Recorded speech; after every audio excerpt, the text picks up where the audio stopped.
औलाद पालो, लेकिन उम्मीद मत पालो।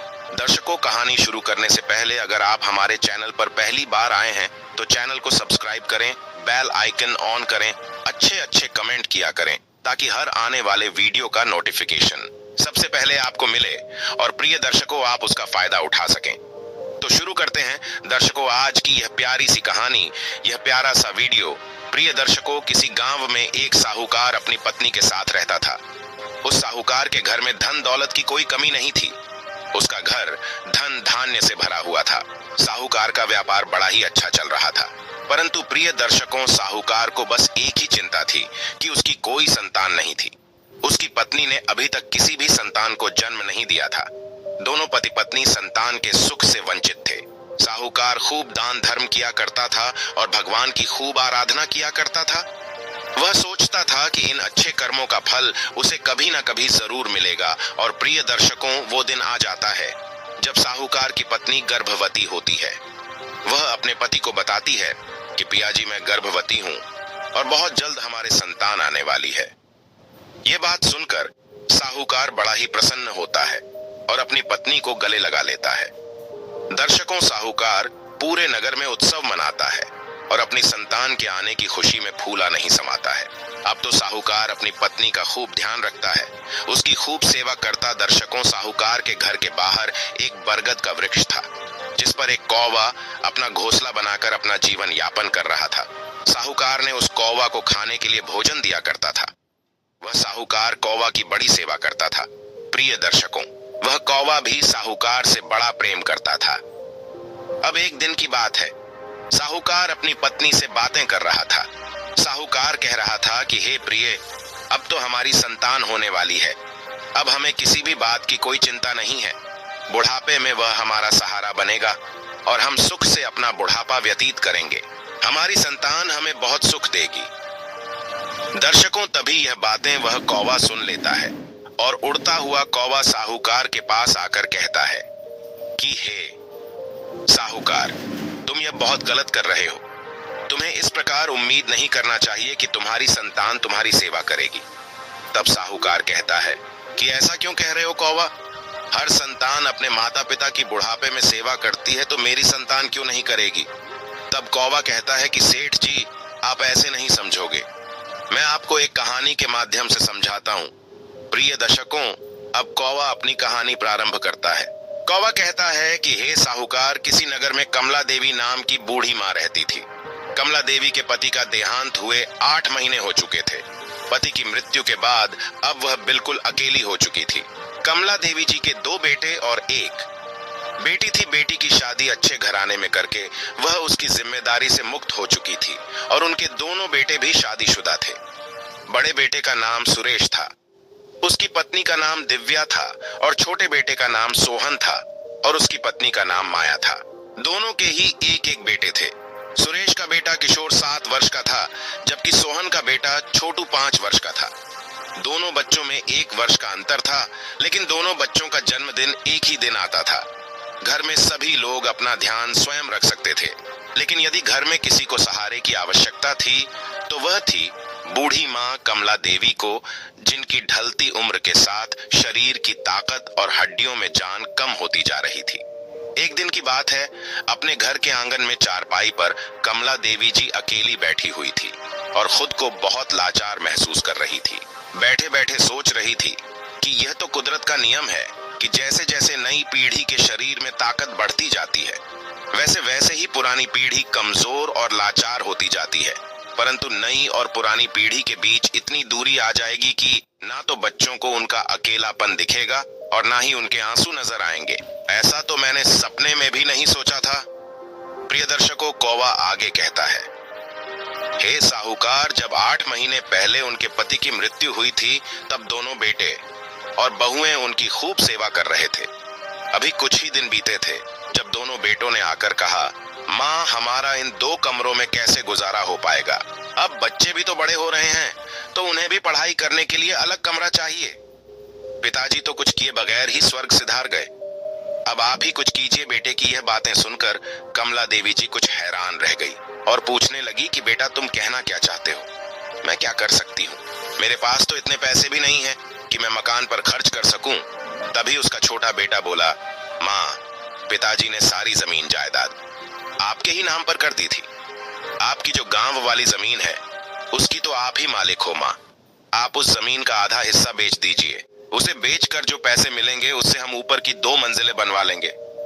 फिर बड़े बेटे ने कहा, माँ, आप ही सोचिए, हमारे बच्चे भी बड़े हो रहे हैं, जगह की कितनी कमी हो चुकी है, और फिर कभी कभी बच्चों के मित्र भी आ जाते हैं, या कभी उन दोनों का जन्मदिन मनाना होता है, तो जगह ना होने के कारण उन्हें भी शर्मिंदा होना पड़ता है। प्रिय दर्शकों, बेटों के इतना आग्रह करने पर कमला देवी जी सोच में पड़ गई। फिर सोचने लगी कि आज हो या कल, आखिर यह सब कुछ बच्चों का ही तो है।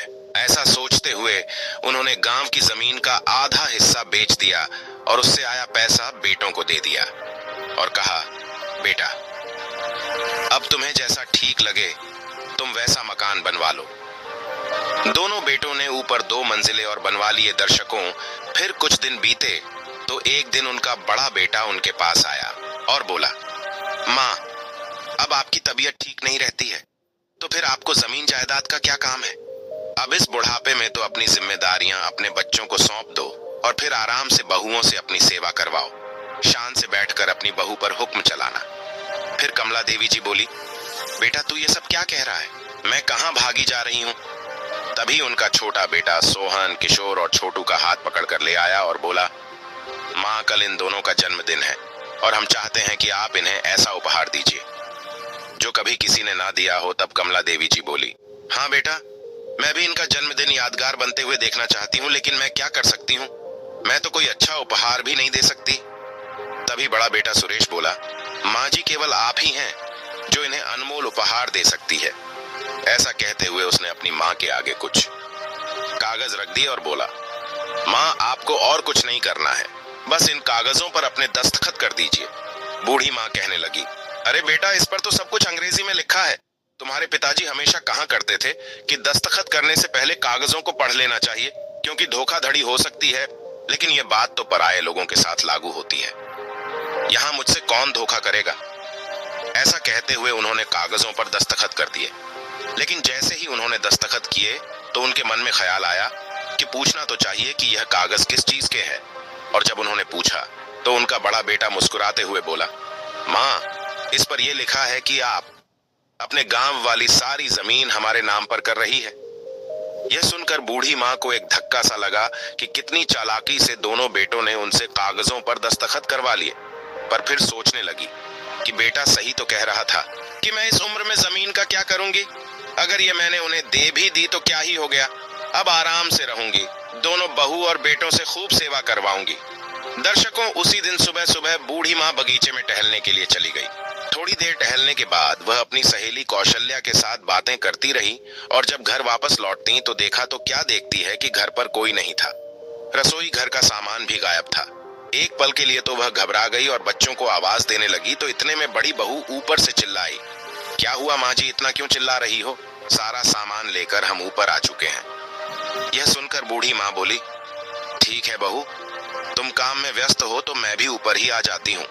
प्रिय दर्शकों, जैसे ही बूढ़ी माँ ऊपर पहुंची और पहला कदम रखा तो बहू जोर से चिल्लाई, अरे आपको दिखाई नहीं देता? सारा घर गंदा कर दिया। अभी अभी मैंने पोछा लगाया था, सूख तो जाने दिया होता। अपनी बहू दिव्या के मुंह से ऐसी बातें सुनकर कमला देवी जी का कलेजा बैठ गया और वह हड़बड़ाते हुए बोली, बहू, मुझे बहुत जोर से भूख लगी थी, अगर मेरे लिए नाश्ता बना देती तो अच्छा होता।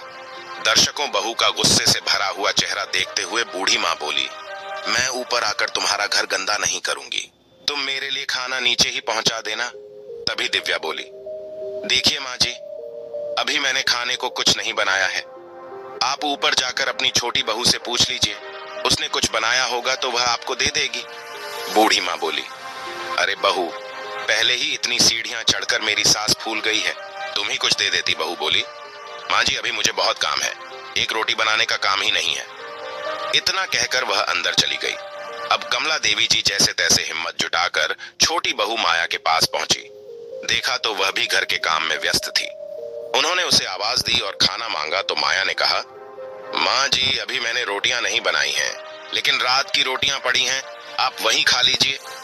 अब तो कमला देवी जी रात की बासी रोटियां लेकर उदास भाव से नीचे आ गई, परंतु वह इस बात को समझने में असमर्थ थी कि उनके आगे पीछे सारा दिन माँ जी कहकर उनकी सेवा करने वाली बहुएं आज उनके साथ इतना अजीब सा व्यवहार क्यों कर रही हैं। उसी समय उनकी बेटी सुनीता का फोन आया। सुनीता ने कहा, माँ कैसी हो आप, खाना तो समय पर खाती हो ना? तो कमला देवी बोली, बेटा मैं बिल्कुल ठीक हूँ, तेरे दोनों भाइयों और भाभियों ने तो मुझे सराखों पर बैठा रखा है, तो मेरी चिंता मत किया कर, तेरी भाभी गर्म गर्म खाना परोस कर गई है, अभी मैं खाना खा रही हूँ, बाद में बात करती हूँ। ऐसा कहती हुई बूढ़ी माँ की आंखें भर आईं और वह रोने लगी। वह अपनी बेटी का दिल दुखाना नहीं चाहती थी, इसलिए तुरंत फोन काट दिया और बेमन से वही बासी रोटियां खाते हुए उन्होंने मन ही मन सोचा कि आज मैं अपने दोनों बेटे सुरेश और सोहन से इस विषय में बात करूंगी। दर्शकों, इधर अब दोपहर बीतने को था और वह बूढ़ी माँ अभी तक दोपहर के खाने का इंतजार कर रही थी। जब कोई खाना लेकर नहीं आया तो थककर उन्होंने आवाज लगाई, बहू मुझे भूख लगी है, खाना तो दे दो, परंतु किसी का कोई जवाब नहीं आया। थोड़ी देर बाद उन्होंने फिर से आवाज लगाई। 3-4 बार आवाज लगाने पर भी जब कोई नहीं आया तो थक हार कर वह फिर से ऊपर गई तो बड़ी बहू दिव्या ने नाक मुंह बनाते हुए 2 रोटी और सब्जी एक कागज में डालकर ऐसे रख दी जैसे किसी भिखारी को खाना दिया हो। बहू का ऐसा अजीब व्यवहार देखकर बूढ़ी माँ की हैरानी का ठिकाना नहीं था। सोचने लगी कि आखिर आज दोनों बहुओं को मेरी 2 रोटियां भी भारी क्यों लग रही हैं? आखिर एक दिन में ऐसा क्या हो गया? अभी वह इन्हीं विचारों में डूबी हुई थी कि उसकी नजर बाहर से आते हुए अपने छोटे बेटे पर पड़ी। पीछे पीछे ही बड़ा बेटा भी आ रहा था। जैसे ही वह दोनों अंदर आए तो बूढ़ी माँ ने कहा, बेटा सुनो, मुझे तुम दोनों से कुछ जरूरी बात करनी है। तभी छोटा बेटा बोला, माँ जी जो भी बात करनी है बाद में कीजिएगा, मैं अभी बहुत थका हुआ हूँ। बड़े बेटे ने भी कहा, माँ आपको तो कोई काम है नहीं, हम थके हुए आते हैं तो आप आते ही पीछे पड़ जाती हो। इतना कहते कहते वह दोनों चले गए और वह बूढ़ी माँ छोटा सा मुंह लेकर वहीं बैठी रह गई। उन्हें रात भर नींद नहीं आई। अगले दिन सुबह उठकर उन्होंने अपने बेटे से बात करने की सोची और सीढ़ियां चढ़कर ऊपर चली गई। ऊपर जाकर देखा तो उनका बेटा सुरेश ऑफिस जाने के लिए तैयार हो रहा था। तभी उनकी बहू दिव्या ने मुंह बनाते हुए कहा, सुनो तुम्हारी माँ आई है। बूढ़ी माँ ये सुनकर हैरान रह गई और बोली, ये क्या बात हुई? बहू क्या मैं तुम्हारी कुछ नहीं लगती हूँ? तभी सुरेश बोला, क्या माँ इसमें इतना नाराज होने वाली क्या बात है? फिर बूढ़ी माँ बोली, बेटा आखिर बात क्या है? कल से बहू का व्यवहार भी बदला हुआ है और तुम भी इतना अजीब व्यवहार कर रहे हो। तब सुरेश कहने लगा, क्या माँ आप भी सुबह सुबह फालतू ड्रामा करने लगी? छोटी सी बात का पहाड़ बनाने में जरा भी देर नहीं लगाती हो। तभी उनकी बहू चिल्लाई, सुन लिया, अब जाइए यहां से नाश्ता करने दीजिए। इतने में बूढ़ी माँ जहां की त्यों खड़ी रह गई। बहू की तेज आवाज सुनकर उनके हाथ पैर सुन्न पड़ गए थे। उन्हें ऐसा लगा कि जैसे वह किसी बुरे सपने से जागी हो। अब बूढ़ी माँ बेइज्जत होकर बड़ी बहू के घर से बाहर निकल आई।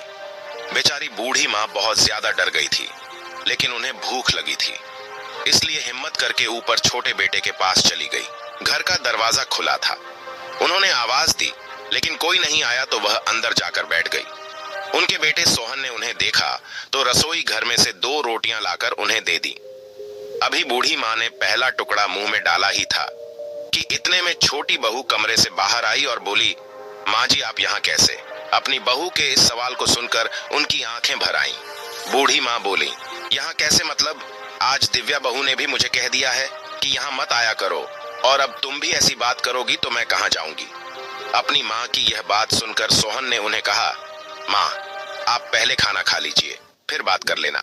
सोहन को अपनी माँ के साथ नरमी से बात करते देख छोटी बहू माया उसे गुस्से से देखने लगी, लेकिन उस समय कुछ नहीं कहा।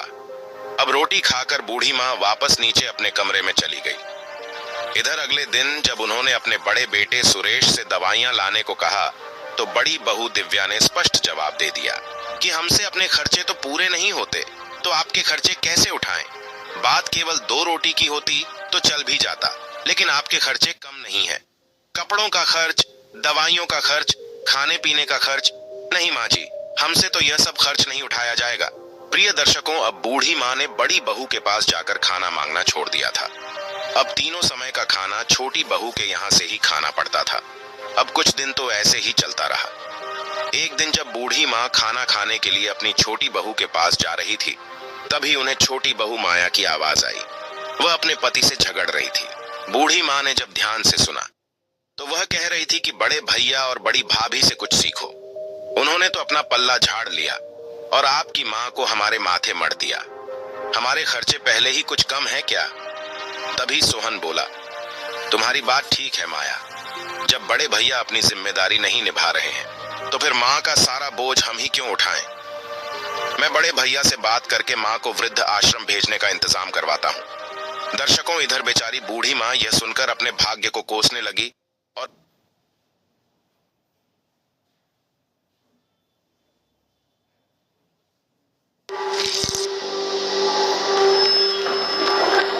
Helps beat sensitivity fast. Sensodyne Rapid Relief. कोसने लगी और वहीं से वापस नीचे आ गई।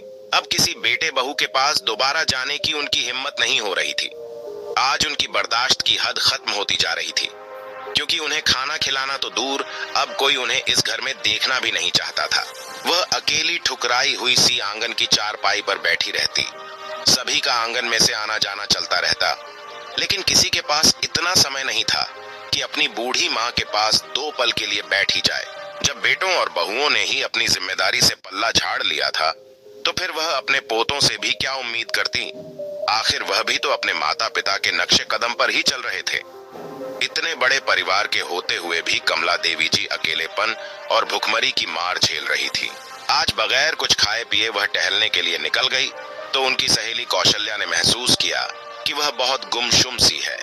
थोड़ी देर तो उन्होंने सोचा कि वह खुद ही बता देगी, परंतु जब कमला देवी जी ने कुछ नहीं बताया तो कौशल्या ने ही उनकी परेशानी का कारण पूछा।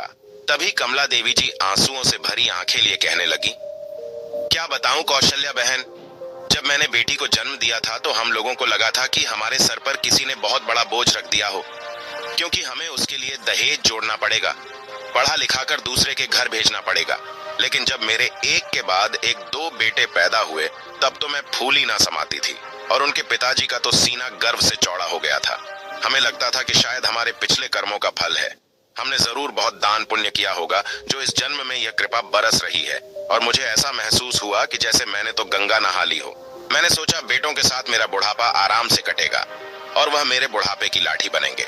मैंने तो पूरी उम्र इसी उम्मीद में बिता दी कि हम बच्चों के ऊपर जो आज खर्च कर रहे हैं वह हमें बुढ़ापे में सूद समेत वापस कर देंगे। अपनी सारी जमा पूंजी हमने अपने बच्चों को उनके पैरों पर खड़ा करने में लगा दी, यहाँ तक कि अपनी सेहत पर ध्यान भी नहीं दिया।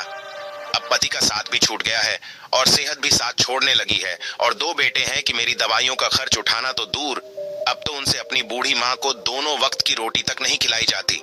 सारी बातें बताते हुए उनकी आंखों से आंसू बाहर निकले, उनका गला सूख गया। कौशल्या जी ने उन्हें पानी पिलाया और हिम्मत दिलाई कि सब ठीक हो जाएगा। फिर कमला देवी जी बोली, पता नहीं कौशल्या, इस उम्र में अब और क्या क्या देखना बाकी रह गया है। भूख से तड़पने के बाद भी अब तक मेरे प्राण नहीं निकले हैं। इतना कहते कहते वह सिसक सिसक कर रोने लगी और वहीं जमीन पर बैठ गई। कौशल्या जी ने उन्हें हौसला दिया और उन्हें उठाते हुए कुर्सी पर बैठाया और बोली, देखो बहन, यदि तुम ऐसे ही हार मान जाओगी तो इसके बाद भी तुम्हारे बच्चे तुम्हारे साथ ना जाने क्या क्या करेंगे, लेकिन यदि तुम हिम्मत दिखाती हो और गलत के खिलाफ आवाज उठाती हो तो अपना बचा हुआ जीवन बहुत अच्छी तरह से बिता सकती हो। प्रिय दर्शकों, अपनी सहेली की यह बात सुनकर कमला देवी जी कुछ सोच में पड़ गई। तभी कौशल्या जी ने कहा, अब तुम मेरे साथ चलो। वह कमला देवी जी को अपने साथ एक ठेले पर लेकर गई जहां उन्हें भरपेट खाना खिलाया। फिर कमला देवी जी घर लौट आई।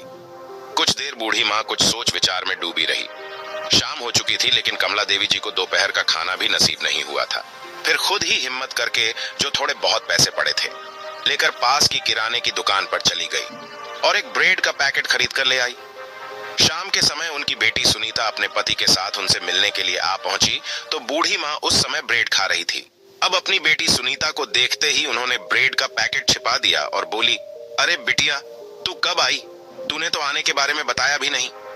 सुनीता कहने लगी, माँ, जब मैंने आपसे फोन पर बात की थी तो मुझे तभी एहसास हो गया था कि कुछ ठीक नहीं है, इसलिए मैं आपसे मिलने चली आई। अब आप मुझे साफ साफ बताओ कि बात क्या है। बूढ़ी माँ ने नजरें चुराते हुए कहा, बिटिया मैंने तुझे कहा तो था कि सब कुछ ठीक है, तू बिना बात के ही चिंता कर रही है। प्रिय दर्शकों, तभी दरवाजे के पास से कौशल्या जी की आवाज आई। वह कहने लगी, क्या खाक ठीक है कमला देवी? कौशल्या जी आगे कहती है, सुनीता बेटी अच्छा किया कि तू आ गई, मैं तुझे बताती हूँ कि तेरी माँ कैसे एक एक दिन काट रही है। कौशल्या जी ने सारी बात सुनीता को बता दी। सारी बात सुनकर सुनीता हैरान रह गई। उसे विश्वास नहीं हो रहा था कि उसकी माँ पर जान छिड़कने वाले उसके भाई अचानक इतने लालची कैसे हो गए। दर्शकों, बूढ़ी माँ का दामाद जो ये सारी बातें सुन रहा था, वह कहने लगा, माँ जी मेरा एक बहुत अच्छा मित्र वकील है, आप एक काम कीजिए, अपनी जमीन जायदाद के कागज उठाइए और हमारे साथ चलिए। बूढ़ी माँ के मना करने के बाद भी वह दोनों नहीं माने और उन्हें अपने साथ वकील के पास ले गए और सभी हालातों के बारे में बताया। वकील ने सभी कागज देखे और कहने लगा, अरे वाह, यह हुई ना बात, ये बताइए ये कागज किस प्रॉपर्टी के हैं? तभी बूढ़ी माँ ने कहा कि यह हमारे मकान के और जमीन के कागज है। फिर वकील मुस्कुराते हुए बोला, अगर ऐसी बात है तो आप अपने बेटों को और बहू को अच्छा नाच नचा सकती हैं। फिर वकील के कहने पर कमला देवी जी ने कागजी कार्रवाई शुरू कर दी।